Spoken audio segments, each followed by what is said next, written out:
Yes.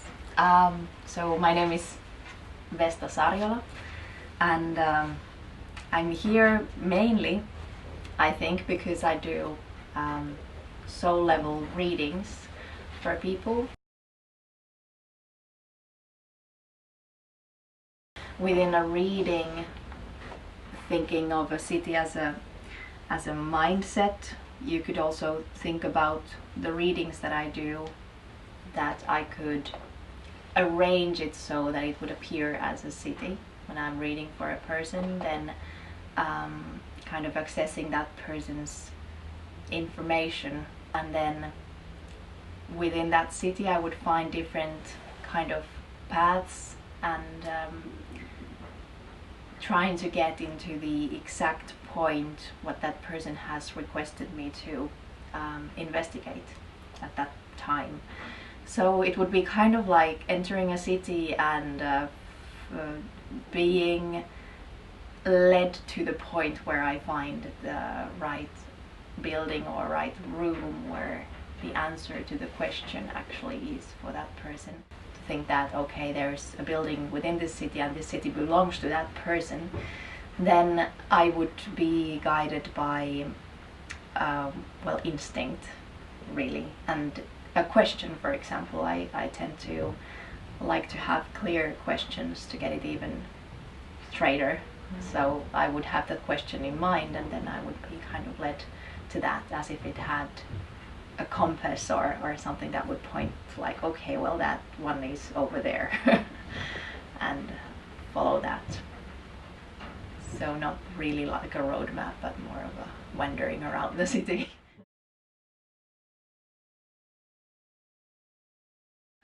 Have vehicles here to build all this that exists. So I'm also seeing that our bodies are kind of how we integrate ourselves in here, and also that, in my point of view, souls create their bodies exactly the way they need it. And also, if you think of it that way, it kind of makes everything much more cool.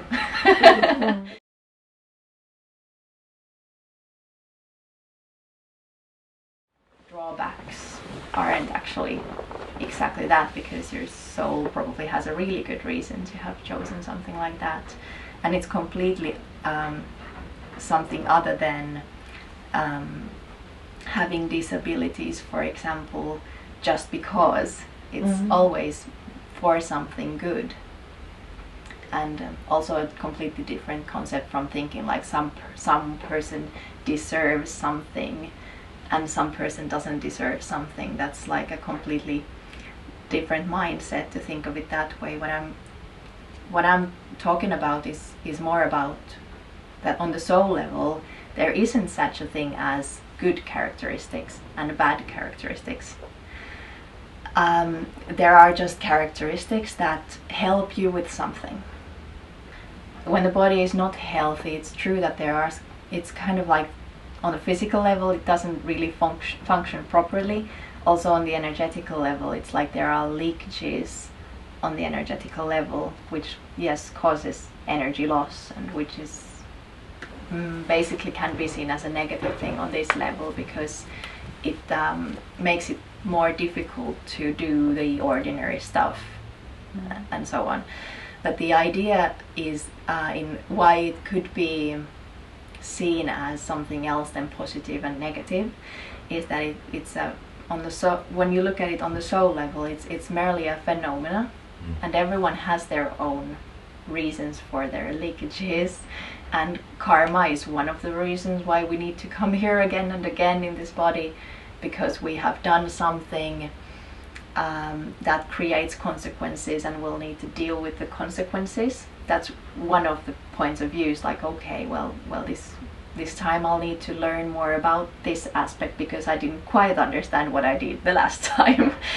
And so there are many reasons why we need also those kinds of energetical leakages, but then why it's also a positive thing is that when we have something that's not exactly as it should be, we kind of feel that way, because as souls we are whole, there's nothing missing. So as a soul we will also have the feeling on this level that okay, something isn't quite right, when there are things that don't kind of help us get through as souls in our bodies or in our lives, in anything that we feel as negative influence to us. So that's a very important feeling, and it shouldn't be kind of like dismissed at all, because if we start to do that, we're not living on this level at all, which is kind of what we come here to do. And so we get the experience that okay, there's something that's not really right here. It could be that the body feels sick, or it can be that emotions aren't quite balanced, so that all that it's creating energy like leakage. And the point why we need those is that I think the secret to getting over those things is getting to do the right things for ourselves in our lives, and getting to do the right choices in our lives. And once we get to do those choices, the things that we have thought of as hindrances and problems and negative stuff, it can disappear, it can heal on it, or it can just start to not be a hindrance anymore. It can just be a thing that we have.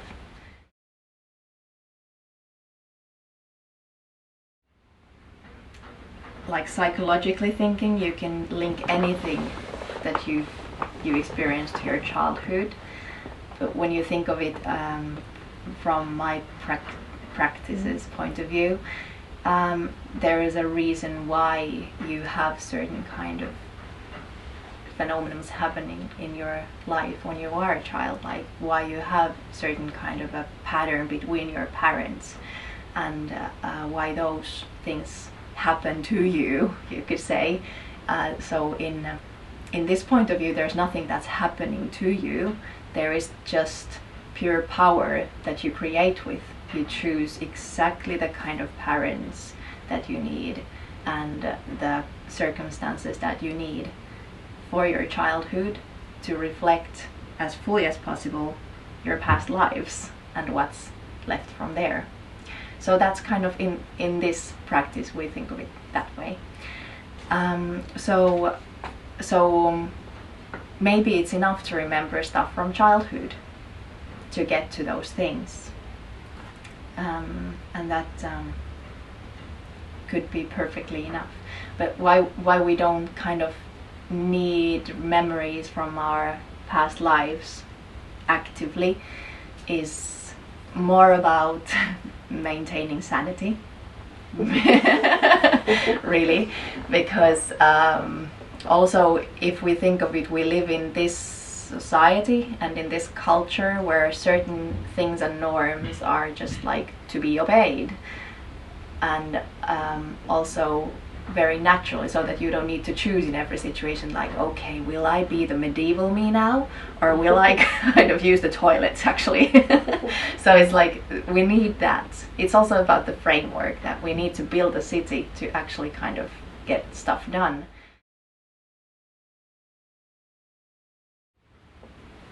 So yeah, and it's also, of course, it's possible to have clearer memories too, but normally those are about the most traumatic things that you've ever experienced. So and little children tend to remember also positive stuff.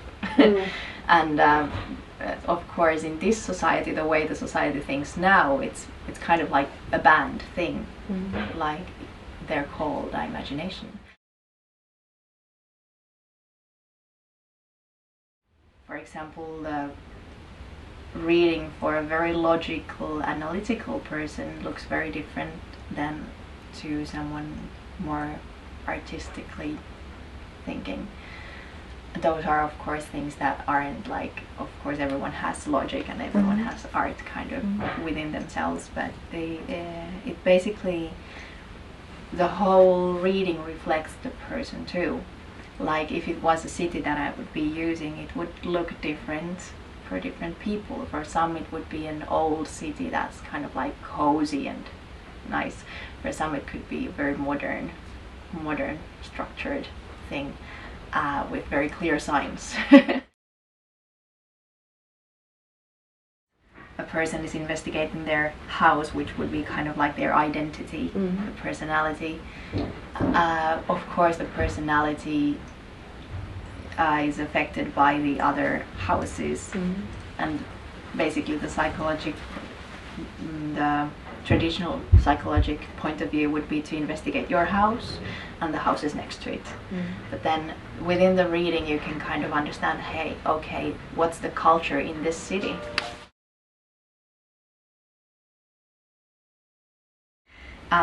Ego would be there to keep us alive, basically, to have an understanding of what we can and cannot rationally do, and what we need to consider to actually function within that culture that we're in, and also to kind of keep us safe. And not only physically safe, but also mentally safe. So you could say that ego also determines if we are capable of handling information that comes from a reading like this. For example, ego could say that no way, I'm not ready to handle information like this. Or that no way, this information fits my worldview at this point. So those are important things, because ego also, if it functions properly, can keep us balanced and guide our way in a balanced way to spiritual development too.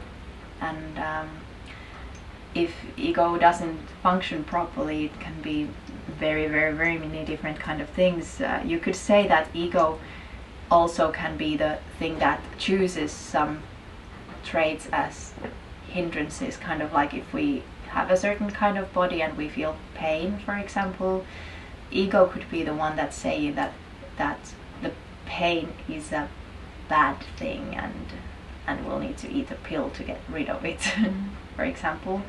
Whereas on a soul level, that there could be different kinds of solutions to finding out why the pain is there in the first place. Ego doesn't really like to ask why, or well, that depends on the question too. But ego basically wants the solutions and the quickest possible kind of solutions that don't really make you evolve as a person very much, because it cares for safety. And that's like, okay, the pill will give me a feeling of safety, even though the reason behind the pain isn't clear. And that's an example where you can maybe see that ego doesn't really make us any safer at some point. It could even be quite the opposite. Egocentric is a word that's really good, I think, to describing a person who's very much self-absorbed and thinks of their own stuff, basically, and forgets about the rest. So there could be a word soul-centric, and that would be a much wider point of view to everything. And not only that, you consider, well, for example, the consequences of your choice of words or your actions more, like how it affects other people, but also in like how it actually affects your happiness in the long term. If we think of it as just one experience amongst any experience, whether pleasure or pain, if we get a sensation of something, it reminds us of something, and that can bring about development as a person. And I'm not saying that it's great to have pain. It's not. It sucks. A little bit try to detach from the experience of being a victim of the pain, like, oh, I cannot do anything because I have this pain, and kind of putting more and more energy to the things that the pain is preventing you from doing. But instead, if you detach for a while from that ideology and start to see like, okay, well, what is the pain actually preventing me from doing? okay, if I have pain and I cannot do my job, well, do I hate that job actually? Or do I love that job? Probably not. I mean, if you think of it, there are times, of course, when you just need to rest, and that's like your body is saying, like, okay, now you'll need to just rest and not do work. And that could be a job you love that you cannot do. But for example, with chronic pain, it's like one of the best teachers that you can have. Because if you really start to listen to it and notice which are the things that make you feel better, which are the things that make it worse, it tends to be very specific. Or sometimes it can be people. Who are the people that you are not meant to share these experiences with right now? And there's nothing bad about that either. It's not about thinking that that's a bad person, that person is making me feel this way. That's again victimization. It's never about that. It's always about your experience and what that person brings out in you. Sometimes it can be exactly that you need to go through something with that person and you're trying to, for example, keep the conversation on a very comfortable, so-called comfortable level, when instead you should be actually getting into some problem with that person and actually bringing out very important emotions or experiences and going through those things. The survival level, ego level, is basically about expectations. So of course, like I said before, it's good to get rid of some excessive expectations about how things should be. It can free you a lot, but on the other hand, we need expectations. We kind of base everything we do on expectations. We are expecting that when we eat, we will be full. It's like there is an expectation, and that's why we eat when we're hungry. And it's so there's different levels of expectations too, but mostly about what kind of expectations are harmful are more about when you choose things, for example, so that you're say reinforcing an expectation that is already restricting yourself in some way. It could be that someone is dissatisfied with their body for any reason, and then they choose to do all sorts of things that only enforce that idea that they are more and more dissatisfied of their body and that they want to change more and more things in their body, and that kind of creates the kind of expectations that aren't helpful in creating states of mind that are more free.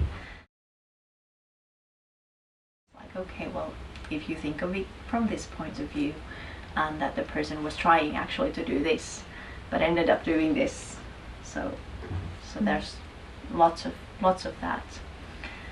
Learning about how people can work in life is very important. Very interesting. It's kind of like a nice bonus there. And it's really surprising, yeah. So I think that's one of the differences in the modern or traditional psychology in compared to those readings. It's like every person's experience and point of view from similar looking situations are completely different, and that's of course acknowledged also in psychology, that every individual is unique. But even to the point of actually thinking that, hey, can there actually be any sort of compartmentalization, is that a word? Kind of, can anyone actually be put on any kind of a label if it can look so different for different people, like how they're acting and what's actually the influence behind why they're acting the way they are. So I kind of have started to believe that everything should be very much individualized and not labeled as anything, really, because things that look the same aren't. aren't the same in the core. So that's one of the things that I've really learned from there.